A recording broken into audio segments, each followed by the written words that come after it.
Welcome to today's WikiLeaks press conference at the Frontline Club. It's been live streamed on Ustream TV /Frontline Club. This press conference is independent, but the Frontline Club is proud to host it. And as the Frontline Club's founder, I'm personally very interested in it. As a journalist and an ex-soldier, like many, I have become troubled by the rapid corporatization of war. It seems fundamental that both soldiers and spies should be directly employed by governments. The need to collectivize defense is, of course, the very origin of government. As war, intelligence and its dark arts fast become commoditized, where is accountability for it to be held, and how does the media fit into this? And is it vulnerable itself to being corrupted by it? Today you're going to hear from the following people, in this order: Jamal Goshen, Yassan al-Sad, both from Al-Akbar in Lebanon, and we're going to Skype into them fairly shortly. Mike Bonanno of the Yes Men, Stefania Morizzi from Espresso in Italy, Carlos Enrique Bayo from Publico in Spain. Forgive any mispronunciations, right? English. Fine. That's okay. That's fine. But anyway, thank you for coming, and I'm now going to hand over to Julian Assange.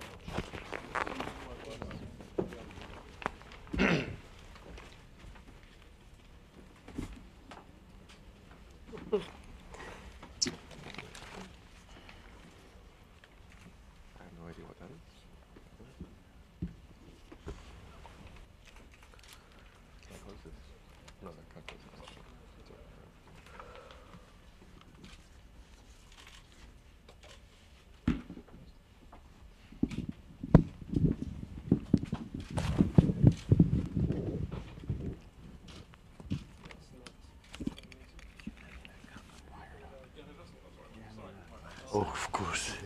You don't reach it. Sorry. Testing, 1, 2.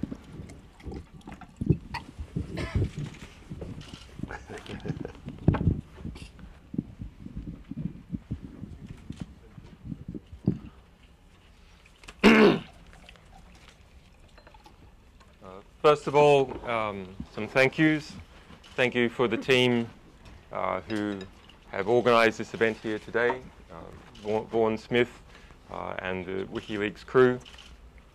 A special thank you to our technical team who has done heroic work on this particular release. They are often unseen, but really they are in some ways the most important people in this organization. And of course, thank you to our sources, without which all our endeavors are nothing. So today, WikiLeaks begins its release of 5,000 emails documenting the private lives and private lies of private spies. Over the last 10 years, the private intelligence industry has boomed in the United States and in other countries, and is now a real factor in world affairs. But with its growth, there has not been a commensurate growth in accountability mechanisms that should be investigating and controlling these organizations, like the controls that are placed on, believe it or not, there are some, on government intelligence organizations and military intelligence organizations.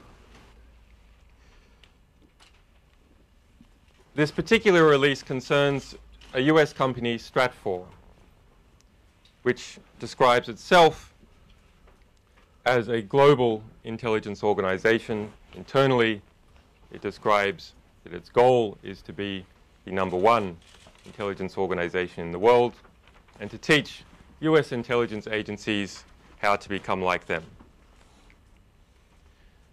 On the surface, Stratfor presents itself as something else. While it always started out as a private intelligence organization, it has erected a cover that it is simply a provider of intelligence publications, yes, to government and to military organizations, but also to private organizations and even universities. But the global intelligence files reveal that its roots as a private intelligence organization are strong and are not being dispensed with in any manner whatsoever. In fact, when we look at the accounting data from this organization, we can see that historically, the majority of its income has come from its private clients. Who are those private clients? Well, yes, they include oil companies, the US Air Force, Lockheed Martin, Raytheon, Bank of America, and so on. But they also include the US Marines, which Stratfor states that it is preparing the forecast for, the 3-year forecast for its commander. It includes the Dow Chemical Corporation, and Stratfor spies or monitors activists seeking redress over the Bhopal tragedy which killed thousands in India some 25 years ago. It includes other activists, corporate clients in the United States that spy on activist organizations, or wish Stratfor to spy on activist organizations. So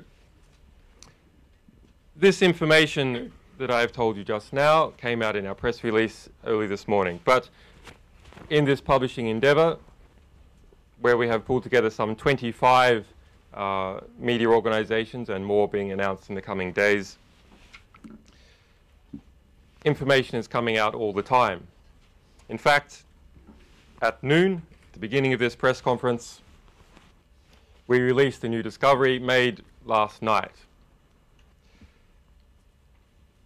Stratfor was hired by the Coca-Cola Corporation to monitor and assess PETA activists in relation to the 2009 Vancouver Olympics. In particular, Stratfor's Vice President of Intelligence, the ex-Department of State Diplomatic Security Service Officer and Agent Fred Burton, offered access to the FBI's classified investigation on PETA operatives. The questions from Coca-Cola were, what is the number of PETA supporters in Canada? How many of these are inclined towards activism? The links between PETA in Canada and PETA in the US or elsewhere? PETA's methodology for planning and executing activism, and the risk of non-PETA hangers-on. The Yes Men and some Bhopal activists who are here today were also monitored by Stratfor, and they will tell you about those experiences.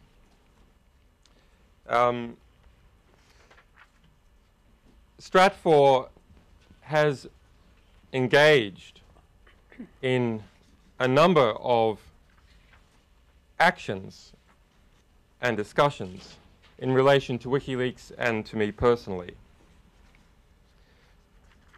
The detail of that will be coming out over the following days, but there are more than 4,000 emails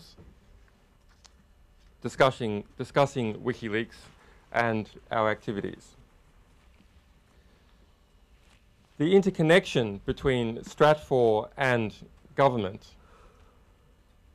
Stratfor and the US government, has made that a real issue.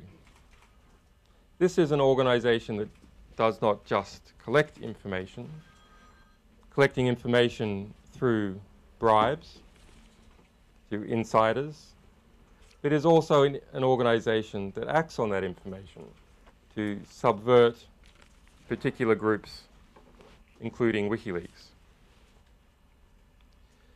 When we look at the News of the World scandal, we must see, in relation to private intelligence organizations like Stratfor, that this is small cheese. Stratfor set up an international payment laundering network going through the Bahamas. You can check email ID 1409763, through Switzerland, and through prepaid credit cards used to pay off its informers in different countries. Stratfor, according to its own internal documentation, spent more than $100,000 a year on such intelligence acquisition related costs. Some sources are put on monthly retainers. Geronimo, an informant handled by the Vice President of Intelligence, Fred Burton, the former State Department agent, was paid $1,200 per month to be an informant for Stratfor. Another example, and these are all released on our on the WikiLeaks website, and more are being released as we speak. A $500 payment on the 15th of December 2011. The accounting number for Stratfor's payment to informants is 52000. The description is cost of sales, intelligence. That particular payoff was handled by Jen Richmond, and the document ID is 1431520.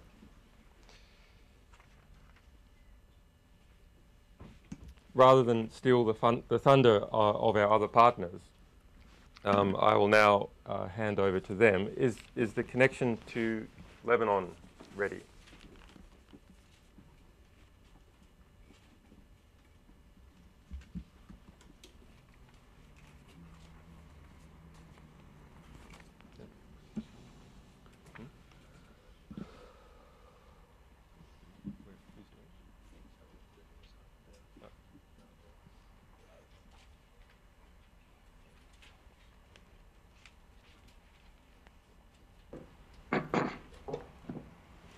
Lebanon, can you hear us?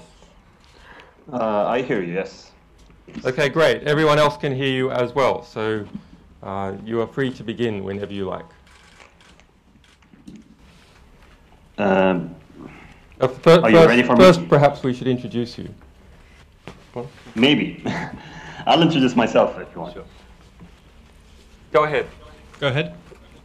Okay, I'm Jamal Gossam from Al Akhbar newspaper. Of course, here at Al Akhbar, we are based in Beirut, which is a city known to attract a lot of attention from intelligence agencies of all sorts. Just last summer, we had an incident with, or a well-publicized incident with the CIA, which was forced to shut down its Beirut operation because its agents were exposed. And an event like this normally helps businesses like Stratfor to step in and fill the void. And that's only natural. The problem with that is that a company like Stratfor is out there to make profits. And the nature of business makes it cut corners at some point. And we saw that in some of the emails we read, where they actually use Google Translate to read Al Akhbar news articles, and this is a guaranteed way to for good intelligence to be lost in translation. In any case, the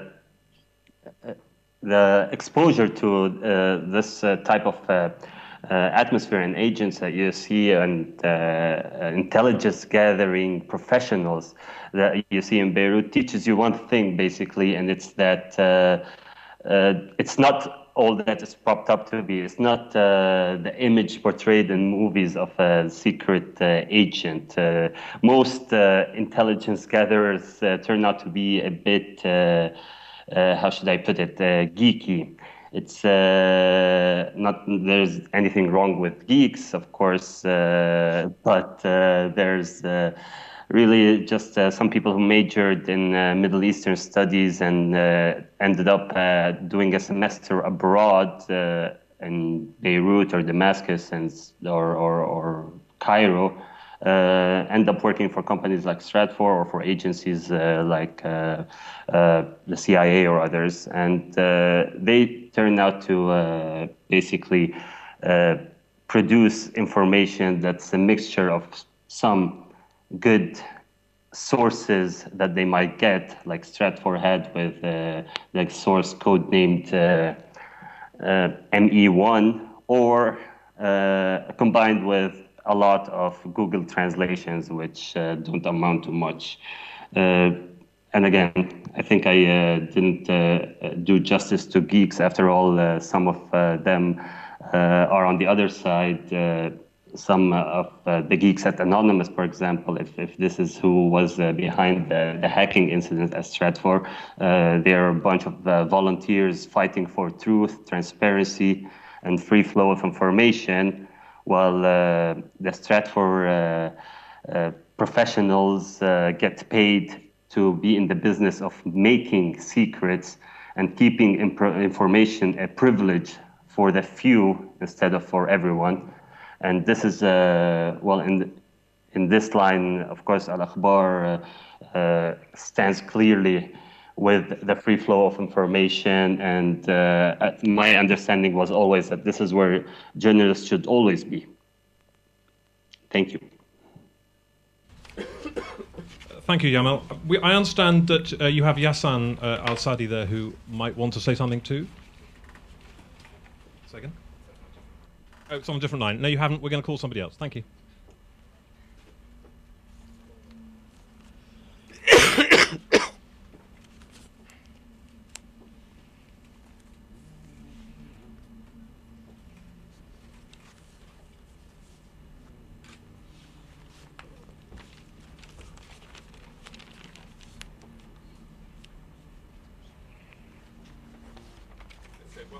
While we wait for that, we might move on. We're going to move on to Mike Bonanno of the Yes Men, who has also, I understand, got some of the Bhopal activists here as well. Yes. Speak from here or speak from there? Here? No, from there, please. Okay. Just loudly. Yes. Right. When we heard that we were being monitored by an intelligence agency, it wasn't that big a surprise. One always sort of suspects that the government might be listening to you, especially in the United States. We grew up in the Cold War. What one doesn't expect is that it's not the government listening to you. It's a network of unaccountable private corporations, and their only set of standards is their bottom line. And there's incredible documents in the emails that we were looking at last night that reveal that they really do stop at nothing if it's profitable. And if one of the more entertaining documents is a glossary of intelligence terms. And in that glossary of intelligence terms, many of the terms are followed by statements on what might or might not be profitable. And they talk about basically cooking the books, improving information, making it sound better to clients simply so that they can make money. So we're not necessarily talking about good intelligence. We're talking about a lot of intelligence, because more intelligence means more money. That doesn't mean that it's smart. And among the things I consider not smart are spying on victims of the Bhopal catastrophe. Dow Chemical, of course, is concerned. They're concerned about their reputation, rightfully so. They caused the largest industrial accident in history, and they didn't clean up the mess in Bhopal. So now there are two generations of victims. The first generation of victims were the gas victims. The second generation of victims were victims of water contamination from the plant site that they abandoned with all the chemicals still in place. One of those victims is here today. Farah Edwards Khan is here, and there's 4 activists from the International Campaign for Justice in Bhopal here today. That's why there wasn't room on the stage for them. But I'm going to cede my seat to one of them shortly. And Colin Toogood is also here. He's from the Bhopal Medical Appeal. So he's partially in charge of trying to get the victims aid money for their primary activity, which is called the Sambhavna Trust. It is a hospital for the victims of the gas catastrophe. And then Indra Sinha, who also started the Bhopal Medical Appeal and the International Campaign for Justice in Bhopal. He's a Booker-listed prize-winning author of a book called Animals People, which was about the Bhopal catastrophe. So in short, I think that, you know, the Yes Men, we were targeted because we had impersonated Dow Chemical in the past in order to make a mockery of the way they hadn't cleaned up the mess in Bhopal. And reading the intelligence, it's kind of comic. I mean, sometimes they're really looking at details. They did things like subscribe to our email list. They, you know, monitored where we were going to be. There's a tremendous amount of information about things like what speech we were giving at what college or what university. There's no information on whether there was somebody there to listen to it, but the point was to get Dow some data so that Dow could decide how they wanted to monitor us. In terms of the Bhopal activists, I think there's some really interesting things about the way they're monitoring. Some of it's comic, again, and since we make films that are mainly comedy, these always stick out for me. For example, they monitored in 393642, in case anybody wants to look this up. I don't think you will, but they monitored somebody called UK activist Ian Jarvis. They were reading his blog. UK activist Ian Jarvis posted a new item to his blog reporting on his stay at the Sambhavna Clinic. That's the health clinic I mentioned. The post was solely about the workings of the clinic's environmentally friendly clothes washer. So, I mean, this gives you a sense of the kind of detail that they were reporting to Dow. Even when they considered it not useful information, they still reported it. Now, on the other hand, stuff that was a little bit more useful gets more interesting. Rachna Dhingra, who is an activist in Bhopal, emailed the ICJB, that's the International Campaign for Justice in Bhopal's distribution list, with an item that has nothing to do with the Bhopal issue. She passed along a post from a left-wing U.S. blog discussing a U.S. Chamber of Commerce letter to Cass Sunstein, administrator of the Office of Information and Regulatory Affairs, telling him to block the regulation of extremely dangerous chemicals in consumer plastics, i.e. phthalates and the BPA. Dow is mentioned at the end of the post, along with P&G, as having contributed millions to the Chamber's war chest in recent years. Now, the reason that I find this one interesting is that this points out what they're interested in. And this is the relationship between governments, between these corporations, and between regulatory agencies. They obviously want to have an effect. They want to allow things like phthalates to keep being distributed unregulated in the U.S. And so I think that there are some revealing details.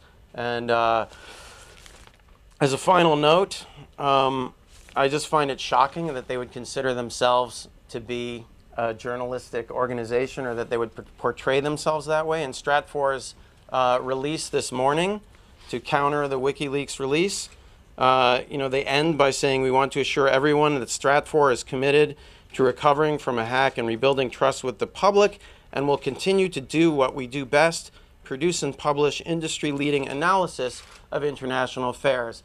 And I ask Stratfor, when they're reading emails that we send to our mailing list, is that really publishing industry-leading analysis of international affairs? I don't think so. I think it has nothing to do with that. And I think we're frustrated, angry, and we'd like to see these intelligence agencies regulated. Can I introduce the Bhopal activists now, or is that at the end? Let's go through these. And yeah, okay. Next, we're moving to Stefania Maurizi. Yes. So, good morning. This okay? Okay. So, good morning. My name is Stefania. I'm working for the Italian news magazine L'Espresso, and I want to just give you a picture about this material. So, when I got access to this database, at the beginning I thought, well, it is rather dull, but when I started searching, I realized that if you go deep in this database, you can find very interesting information, like that one you can find in a secure list. The secure list is a list where there are the most sensitive information, information that normally are not to be published. It's not, you can read this information, this kind of insights in the bulletin published by the Stratfor.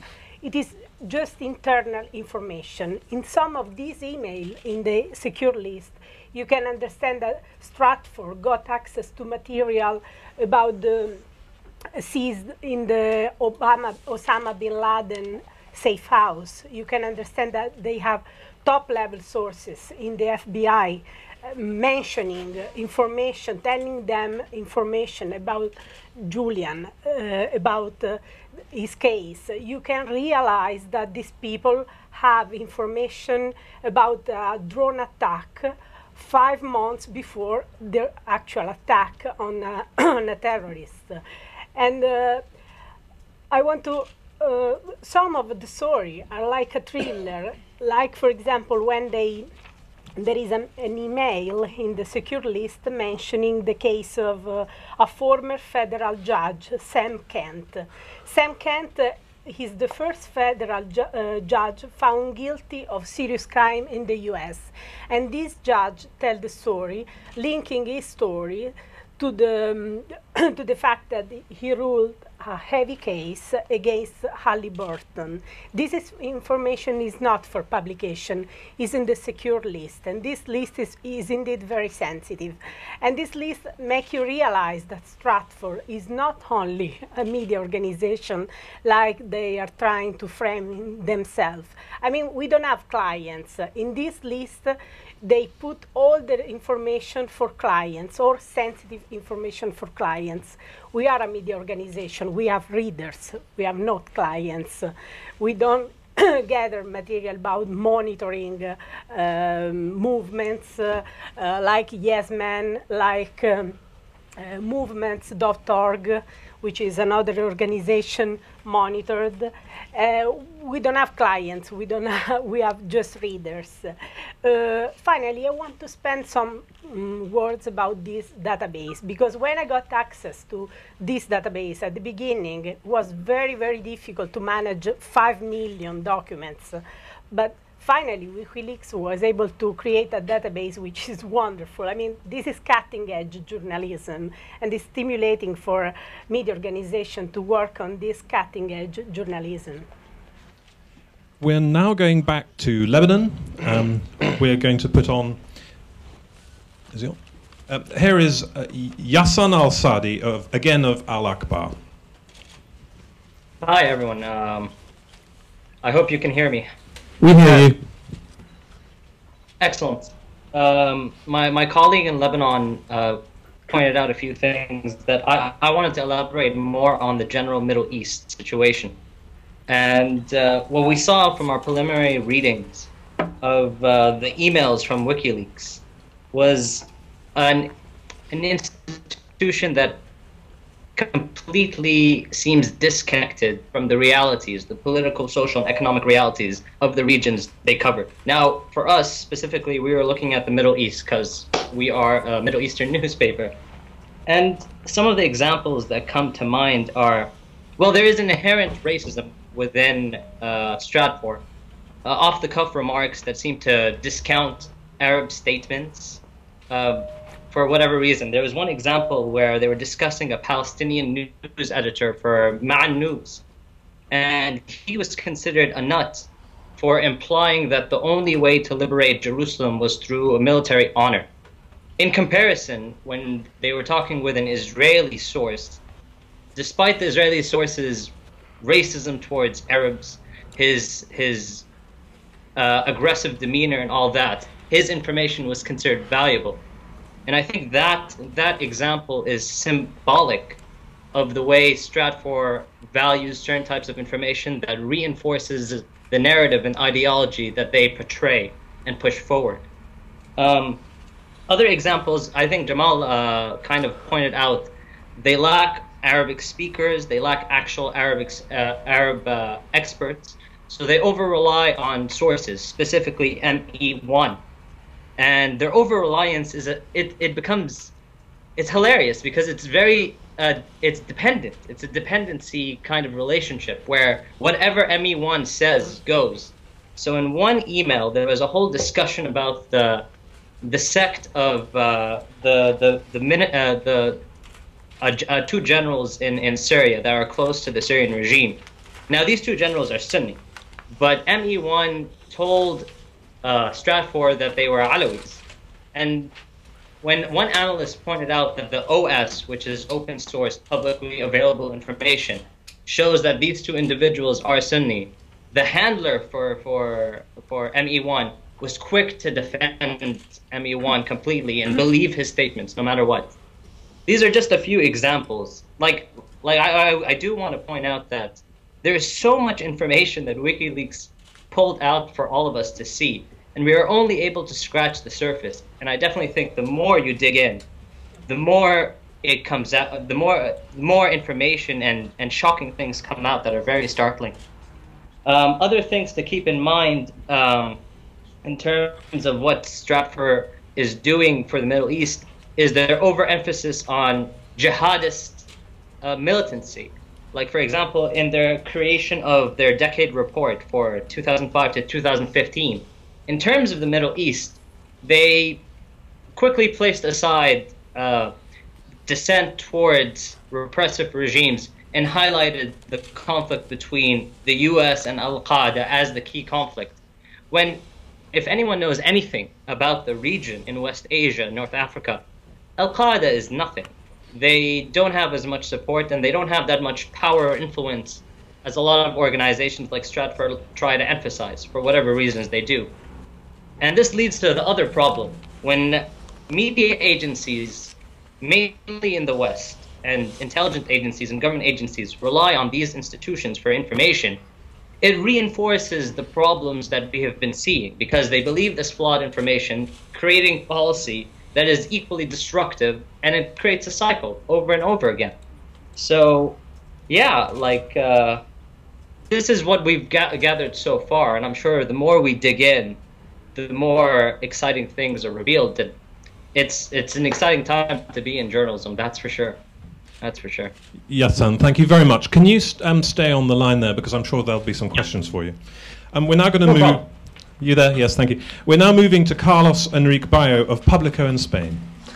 Hello, good morning. Well, really, it's been exciting. I'm Carlos Enrique Bayo of Publico Spain. It's been exciting to work with these materials because although it's very difficult to dig in, as he has just said, we have been struck by the fact that most of the money that came into Stratfor was from public sources, because most of the customers are government offices, agencies, ministries, the military, etc. So it's public money. What Stratfor receives from many subscriptions for its services and analysis. Public money from many countries, and especially European nations that funds and gives huge profits to a private company that acts as a shadow CIA and basically protects US and US companies' interests around the world. Public money used for the benefit of American individuals using dirty tricks in espionage, and that is not journalism, used without the knowledge of the citizens and, well, the taxpayers of these countries. Moreover, many of those institutional customers became, in fact, assets of Stratfor, giving the company's analysts confidential, reserved, privileged information on the government's or agencies or institutions' interests and activities. Their feedback to Stratfor's analysts give them the insider's materials and information later this same company uses and sells to other clients, as they call them. So our public institutions are not only financing the shadow CIA, but also giving for free the very source of their wealth. Finally, the way they work, it's very revealing that they are not a media company, they are not journalists.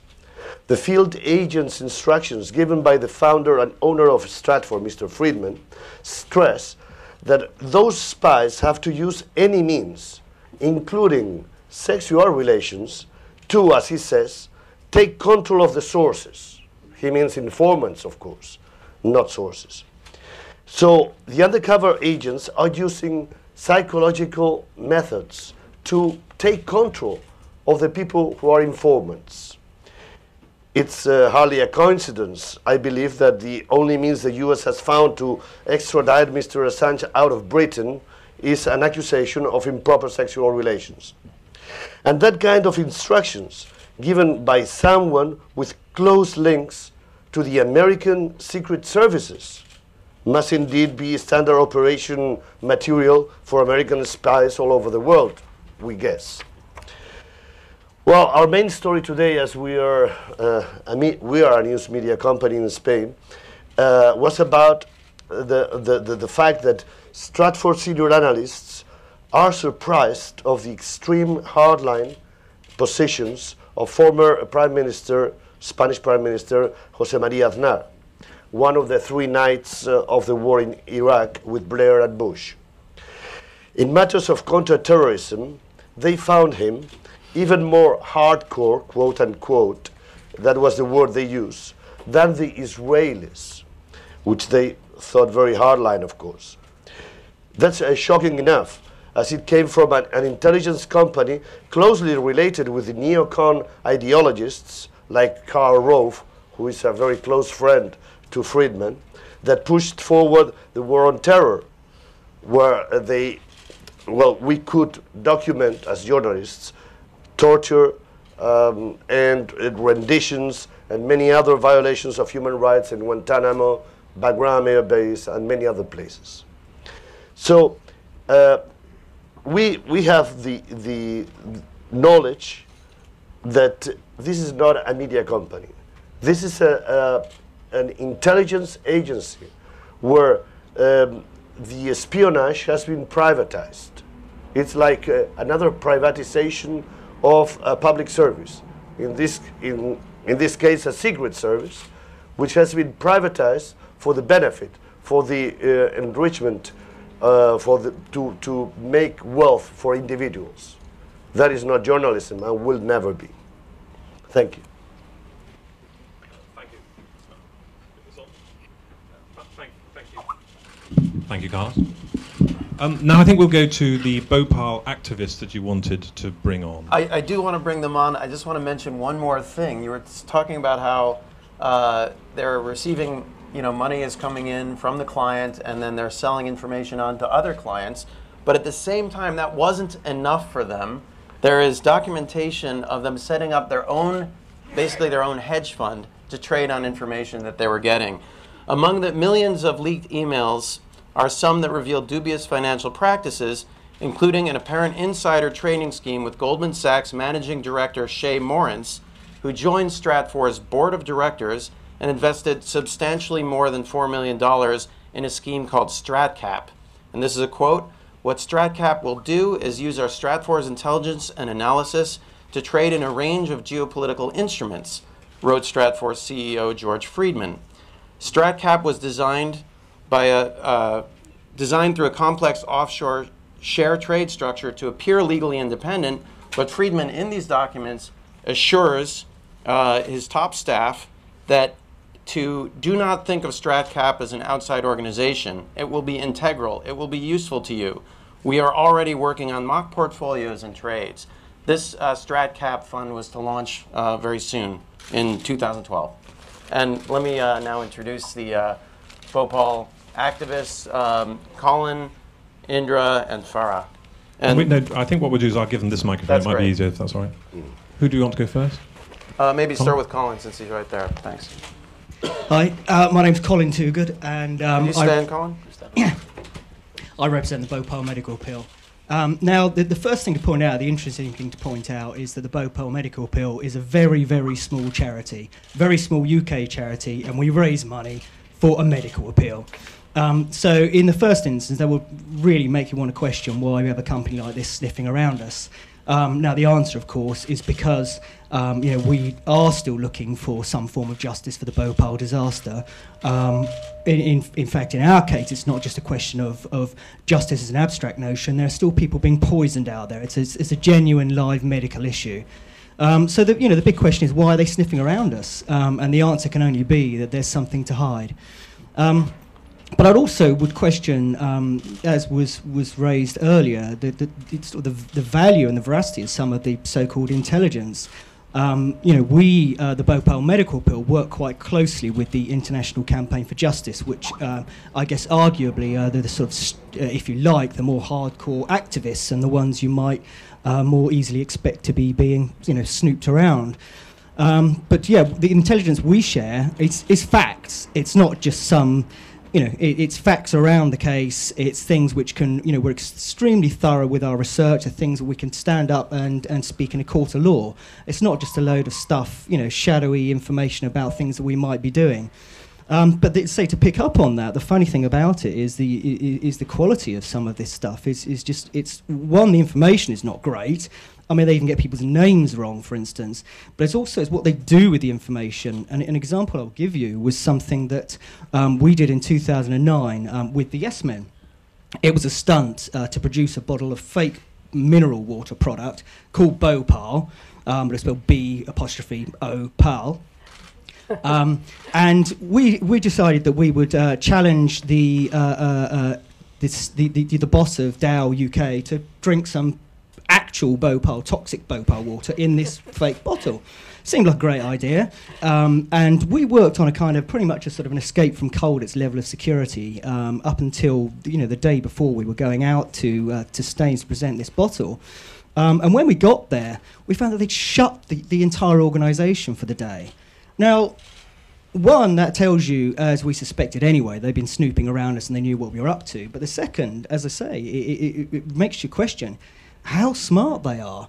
I mean, is that really the right thing to do? And the answer to that is no, because, of course, the airwaves, or the internet, of course, was just alive with this for days. I mean, there was, 15, 20 pages of results on Google along the lines of activists shut Dow down for a day. So just to conclude, I think it's extremely, it's depressing that a company like this is sniffing around us. And I think that really what we would ultimately ask is, what is the value in that, and how much is it costing? Wouldn't it be better PR just to get out and clean Bhopal up? Thank you very much.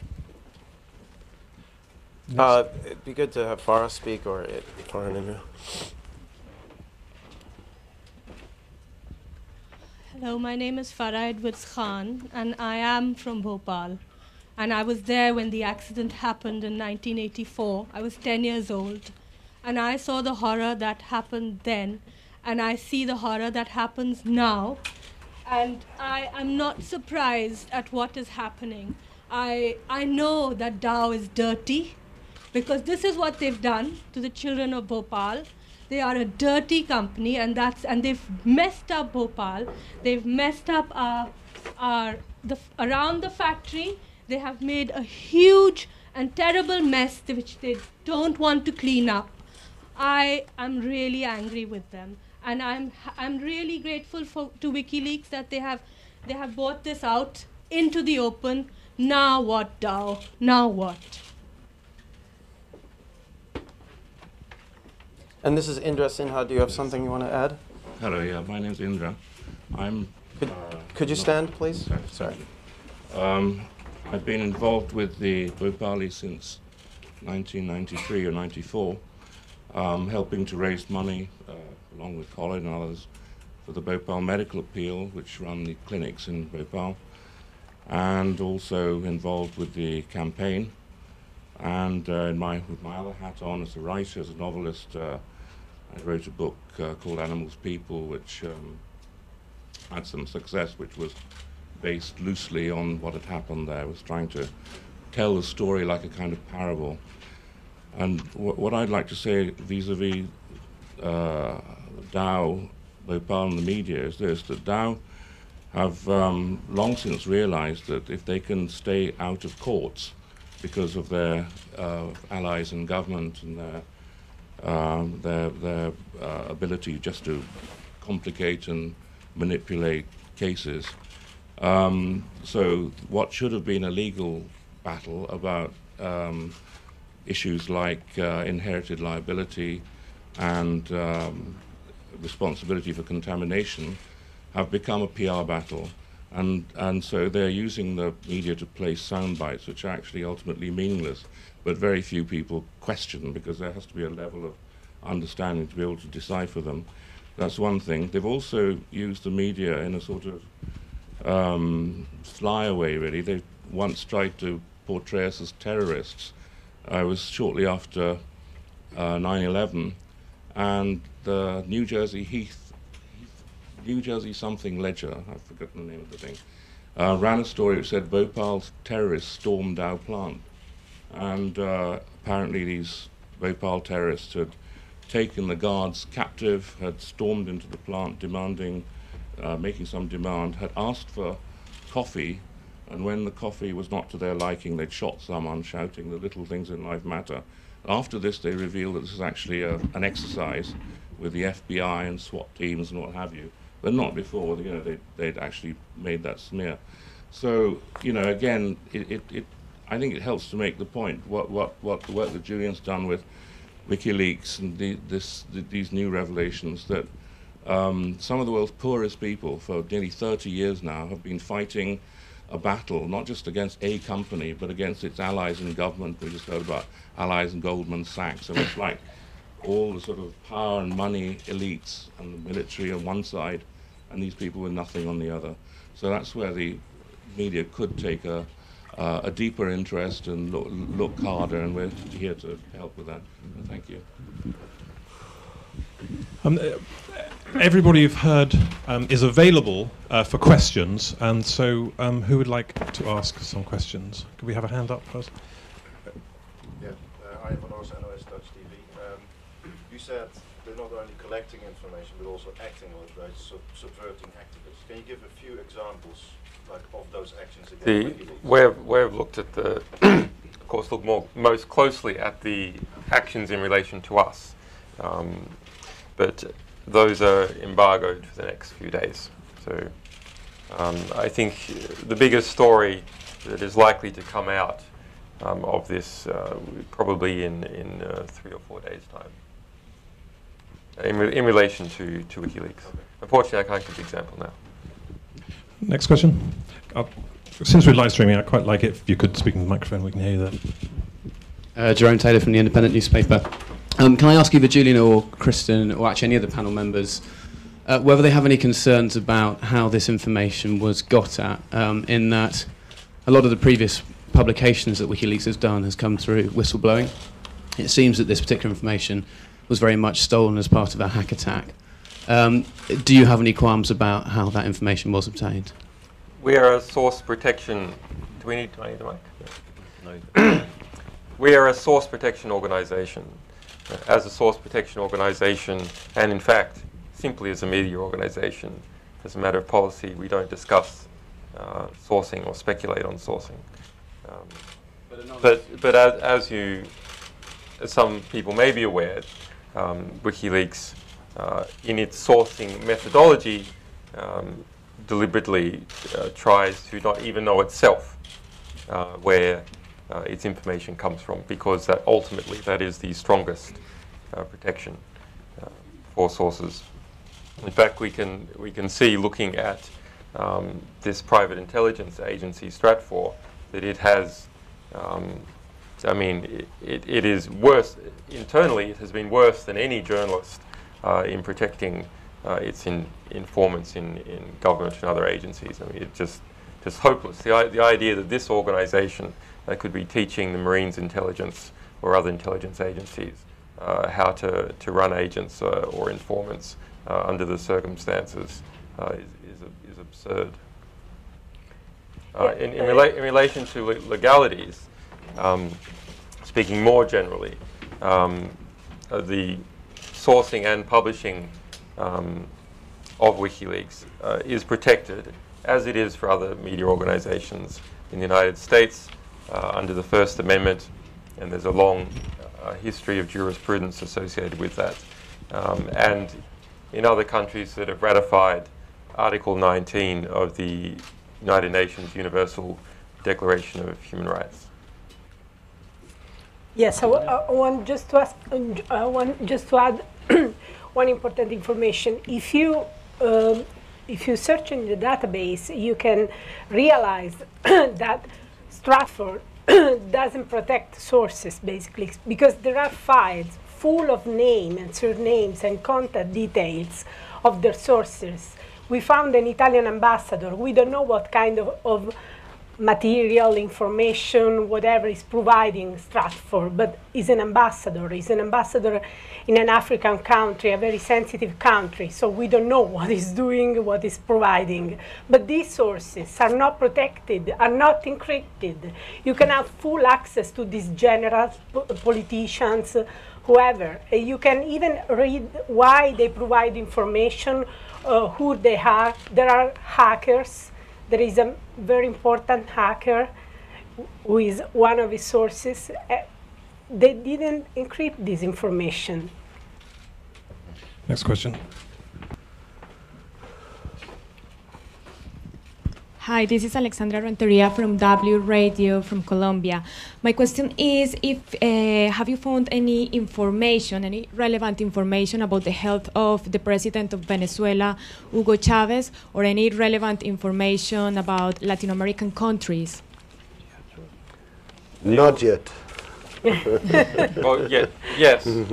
There are some was released last night. There is a significant amount of other information.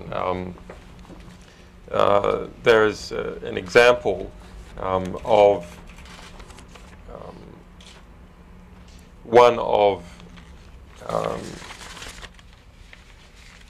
Stratfor's people speaking to an Israeli informant about information on the health of Hugo Chavez, and going into quite some detail about that, which we have released. Quite an interesting exchange, because people in Stratfor start out as intern analysts, just reading news on the web, and they progress up to be more senior analysts. And then it appears that they sort of tapped on the shoulder to be taken into the darker intelligence collecting activity. For example, the CEO, George Friedman, on the 6th of December, emailed the Stratfor analyst with information on Hugo Chavez obtained from Israel, or an Israeli source, stating, if this is a source you suspect may have value, you have to take control of him. Control means financial, sexual, or psychological control. This is difficult when you are known to be affiliated with an intelligence organization. The decision on approach should not come from you, but from your handler. This is because you're too close to the source and your judgment is by definition impaired. And then saying, now you are ready to come and we will go to the next level. So this, elsewhere in the glossary, they speak about how that there is two organizations within Stratfor. And there's some sort of internal recruiting process that occurs. In relation to Latin America more generally, there's quite a bit of stuff. This is just something that we stumbled over. Hi there, Rory McKinnon for the Morning Star. This is a question for the whole panel. WikiLeaks is obviously, its previous releases have been attacked by various countries on grounds that it's supposedly putting at risk national security. What do you think this actual release, this latest release, actually says about those countries' attitudes to national security? I do believe that national security is much more threatened if our diplomats and militaries and secret agents rely on Stratfor. because even Friedman recognizes that the problem with the sources of our analysts is that have a very low qualification. That means that we don't really evaluate with clarity the situation. That's one of the sentences he uses to admit that their information is low quality. If our governments, our secret services, our diplomats are relying on that information, that really is a threat to our national security. Whenever this word national security is used, it should be immediately shot down. Are we talking about the security of the entire nation, all its people? Or are we talking about a particular social, economic and political sector of the economy?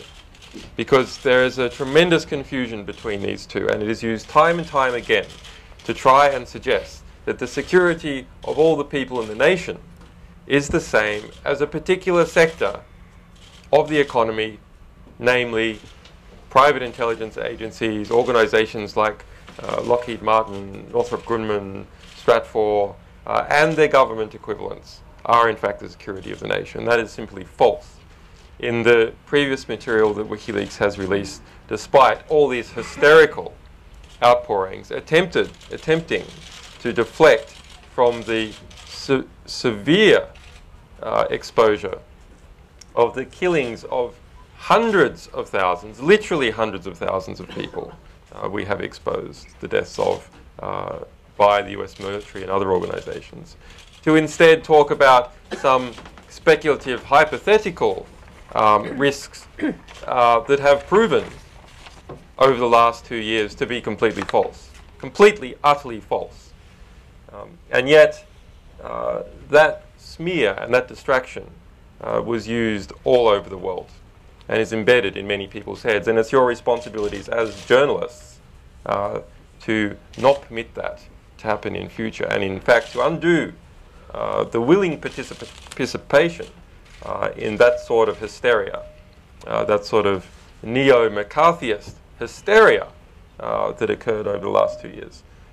But as for this material, no, we don't perceive there to be any meaningful risks, except for those organizations that have committed wrongdoing and need to be taken down. Robert Börjesson, Express, and this is a question to Mr. Assange. There's some information in this release regarding Sweden's Foreign Secretary, Carl Bildt. Do you have any more information about Mr. Bildt, and when will you release the alleged information that he was an informer for the USA? Well, you are from the Expresso newspaper, which fabricated an entire story and made it front page and 4 additional pages last week. And as a result, the foreign minister of Sweden has been on some defensive rampage against this organization. Completely absurd. Sweden, in relation to Carl Bildt, is acting like a political kindergarten. It is totally absurd. As a result, we simply do not answer questions to your organization. As you know, your organization works hand in hand with the moderate party. It is owned by the Bonniers. Come on.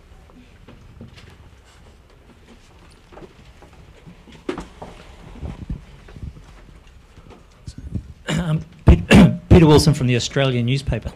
If I could ask Carlos, you said that you pointed out that Stratfor tell its agents that to use all sources, including sex, to try to control sources.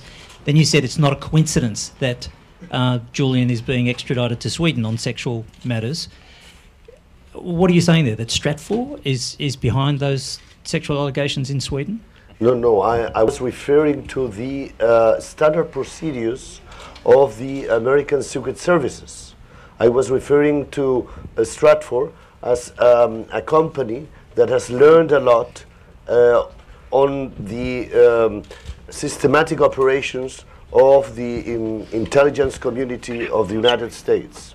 And so, I said it's a coincidence, but very revealing that in the instructions they give to their agents on the field, they insist, and the sentence is the same sentence he read, that they have to, if the source is valuable, or you want that this source or this target acts as you want, you have to take control of him or her, either economically, sexually, or psychologically.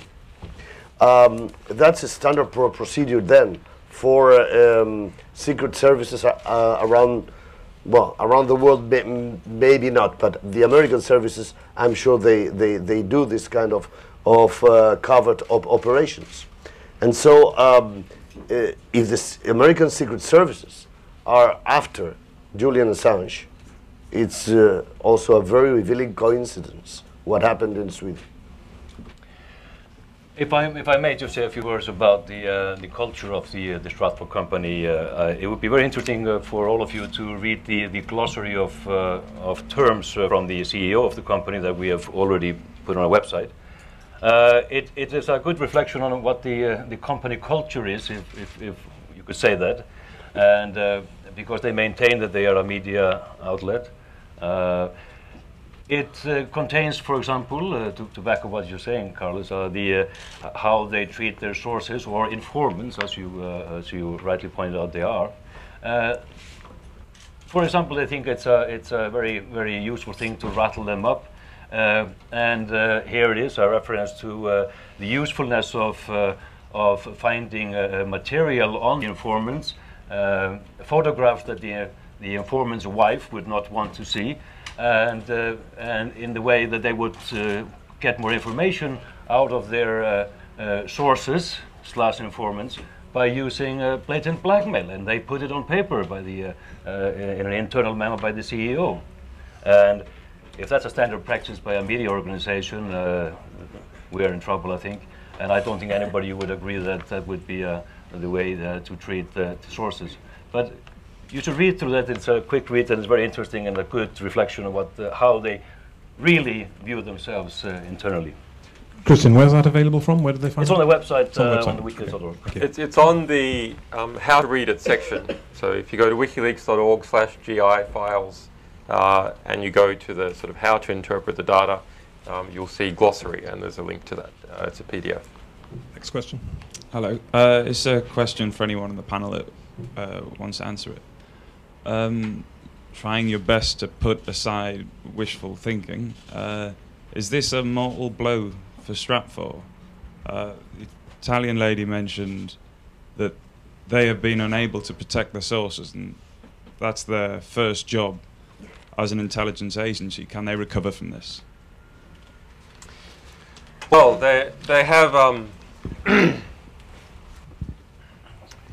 It's interesting to think about what the company perceives itself as doing, and it perceives itself in a very long letter sent in September, August or September 2011 to its staff by the CEO, George Friedman, as being an intelligence organization, growing to be an intelligence organization, and having a syndicated intelligence newsletter on the side, but also to be a hedge fund. And Stratfor got together with a then director in 2009 of Goldman Sachs. What's his name? Do you remember? Shay Morance. Shay Morance, to take the secret intelligence that Stratfor was collecting in part by paying insiders, and use that to invest in a wide range of geopolitical financial instruments, according to its own descriptions, and currency and bonds. And that is something that would be integral to the organization, that they were developing over 2 years, we have published the corporate structures for them, and they involve a complex offshore arrangements extending even to South Africa. I mean, it is completely out of control. It is totally absurd that that sort of situation could arise, and there's even some awareness about how close they're running to all being arrested, where George Friedman, and you can see the quote in our press release, and the full text is available, talks about how they were worried about the Foreign Corrupt Practices Act, presumably in relation to bribing informants, and they had hired lawyers, in fact, because they were so worried about it, and that the CEO didn't want to, quote, be doing the perp walk. I mean, it's extraordinary that that culture has flourished. I mean, it is like Enron, that some very cowboy like culture has developed within Stratfor, a sort of people playing James Bond in the most absurd manner in many cases, the most ineffective, hopeless manner. And also they decide that they're going to be some kind of James Bond villains by setting up their own captured investment fund at the same time that they'll use all this intelligence to pull in.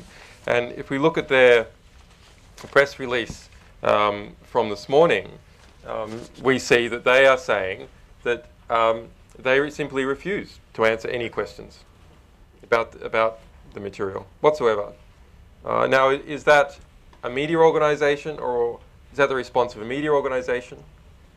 That they refuse to answer anything about their practice? Let's look at News International.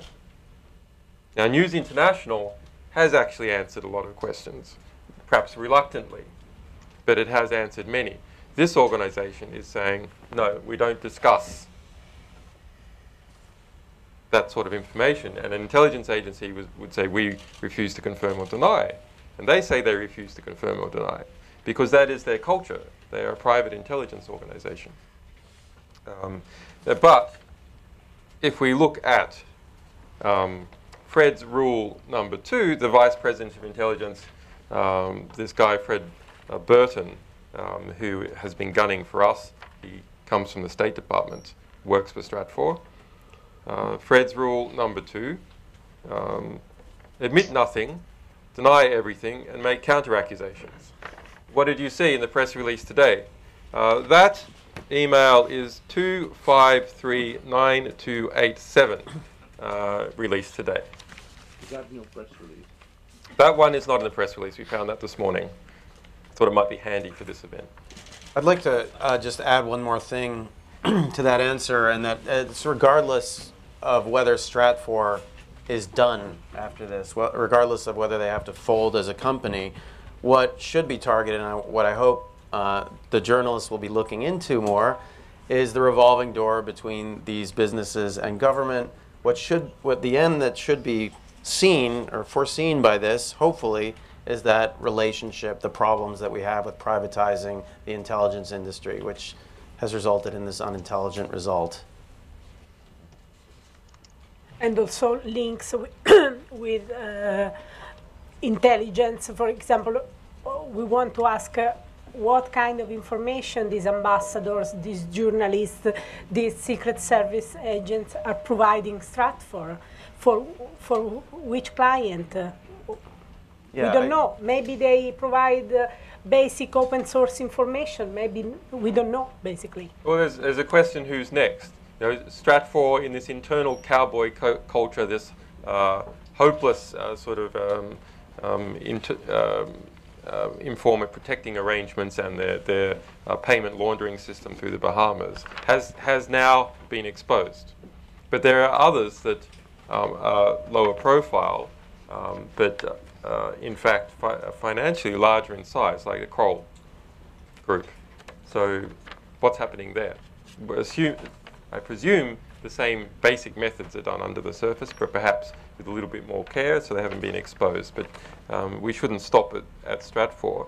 You know, these sorts of organizations, because of their secrecy, they corruption flourishes within them. But the other thing, and in fact it's the one thing that has really saved the world, is that incompetence also flourishes in the dark.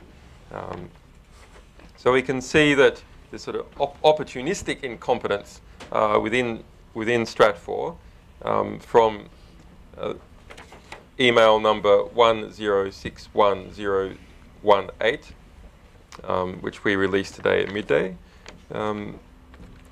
Random business idea, network security. I was reading a solid Forbes article on Assange and said that a large number of deep pocket corporations were looking into leak-focused network security after these WikiLeaks episodes. I was wondering if it is possible for us to get some of that leak-focused gravy train. This is an obvious fear sale, so that's a good thing. And we have something to offer that IT security companies don't. Mainly our focus on counterintelligence and surveillance. That Fred and Shtick, this Fred is Fred Burton, diplomatic security service guy, know better than anyone on the planet. We did a lot of good work with all the personal executive security analysis, in fact, I'm not so sure that leaking is an IT problem that requires an IT solution. Completely incompetent, opportunistic, and that is the culture within this organization. The problem is, it's also a very influential organization. You know, its intelligence newsletter alone has some over 200,000 subscribers in very influential positions. Yes, 300,000. 300,000. Yes. Malcolm Turnbull, for instance, is just off the top of my head,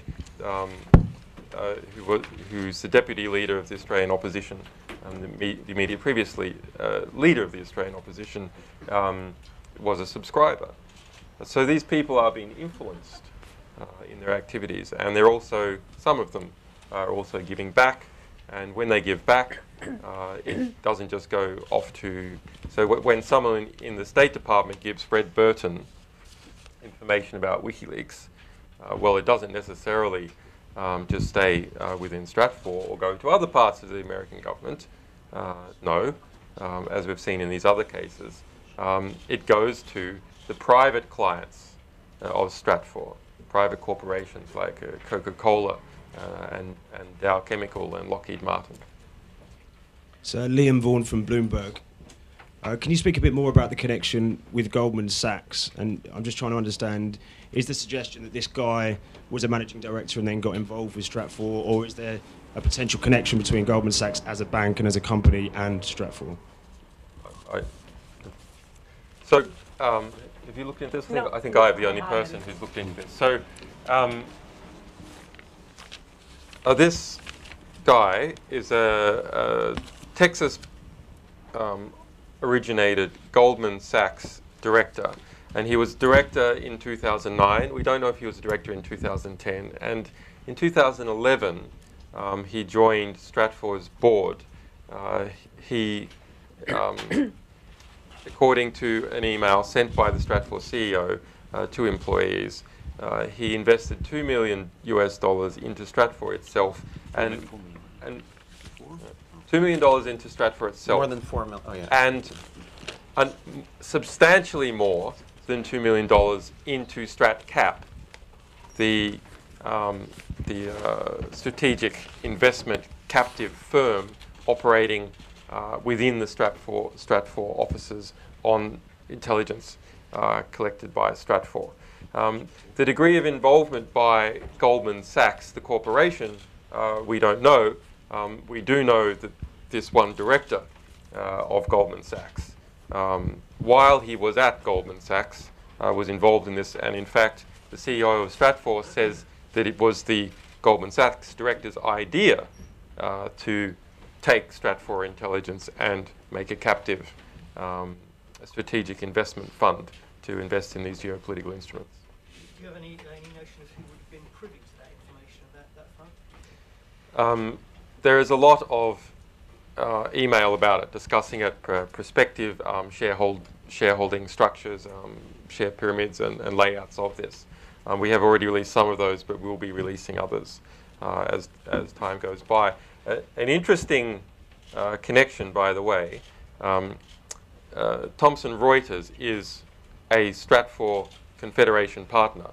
Nearly all the other partners are small things in the Stans, Radio B92 in Serbia. They're all organizations which have a very pro-US agenda. Thomson Reuters is very interesting because it is vastly larger than the others. It is a UK-based firm, and it is meant to be independent. But perhaps it is worth looking what happened when Thomson merged with Reuters, because Thomson is an information provider to clients. It is not a news organization, per se. Reuters was a news organization. And when these two things came together, perhaps something else happened. When we released the collateral murder video, the editor-in-chief of Reuters, as you may remember, that video exposed the murder of the killing of two Reuters journalists, the murder of one, by US forces in Iraq. The editor of Reuters did not make a statement demanding for an investigation into what had happened to the deaths of his journalists. And this was a cause of considerable upset within Reuters. The immediately former head of Reuters said, "What is going on here? Why hasn't the editor come out to demand an investigation into the slaying of Reuters journalists? Is this a Thomson effect?" So that's a question. Has Reuters been contaminated by its merger with Thomson in the same way that Stratfor is contaminated? It seems that Stratfor was contaminated from birth because there was no merger. But are other media organizations getting into this sort of business of having intelligence work for private clients on the side and then news work here, and not keeping these things air-gapped from each other, but rather swapping data? Yes, and there are many journalists among sources, but there are also some journalists who are having just journalistic approach. So some are normal relationship, others are sources.